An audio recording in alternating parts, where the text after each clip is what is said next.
La reine Elisabeth II se dirige vers le G7 pour rencontrer les dirigeants mondiaux. La reine et plusieurs autres membres de la famille royale devraient se rendre au sommet du G7 demain, a déclaré une source royale. Sa Majesté, le prince de Galles, la duchesse de Cornouailles et le duc et la duchesse de Cambridge devraient tous assister à une réception pour les dirigeants mondiaux avant le début du sommet.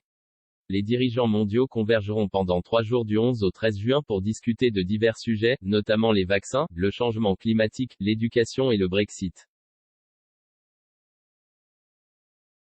La rédactrice en chef du Times Royal, Royanika, a déclaré « Une grande offensive de charme diplomatique royal débutera demain alors que la reine, le prince de Galles, la duchesse de Cornouailles et le duc et la duchesse de Cambridge assisteront à la réception @G7 Leader au @Eden Project à Cornwall Croisillon G7. »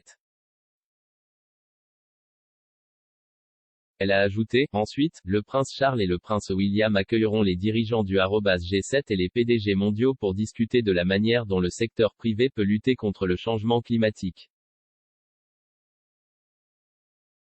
La reine, la duchesse de Cornouailles et la duchesse de Cambridge assisteront à un événement célébrant le grand déjeuner, dirigé par @Eden Project.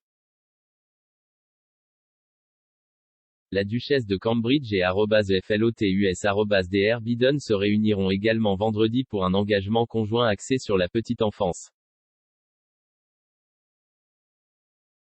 La réception aura lieu à l'Eden Project en clin d'œil aux discussions sur le climat qui seront discutées lors du sommet. L'annonce de l'offensive de charme par la famille royale fait suite à une rencontre entre le Premier ministre et le président américain Joe Biden pour discuter du Brexit et du protocole des Irlande du Nord.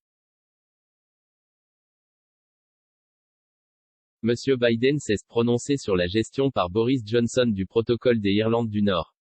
Jake Sullivan, conseiller américain à la sécurité nationale, a averti le négociateur britannique du Brexit, Lord Frost, qu'il pourrait attiser les tensions en Irlande du Nord s'il ne transigeait pas sur les contrôles aux frontières.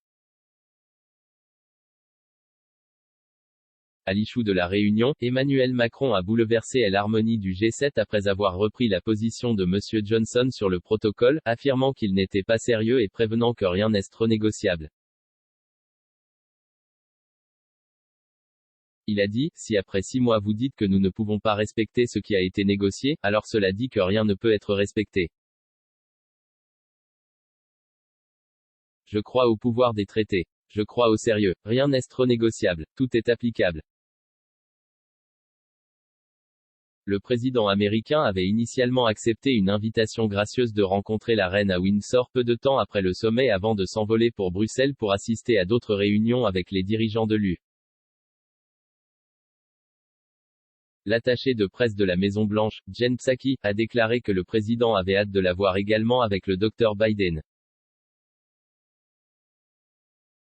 Depuis 1951, la reine a rencontré 13 présidents américains et a assisté à 5 dîners d'État à la Maison-Blanche, plus que tout autre chef d'État, selon la White House Historical Association.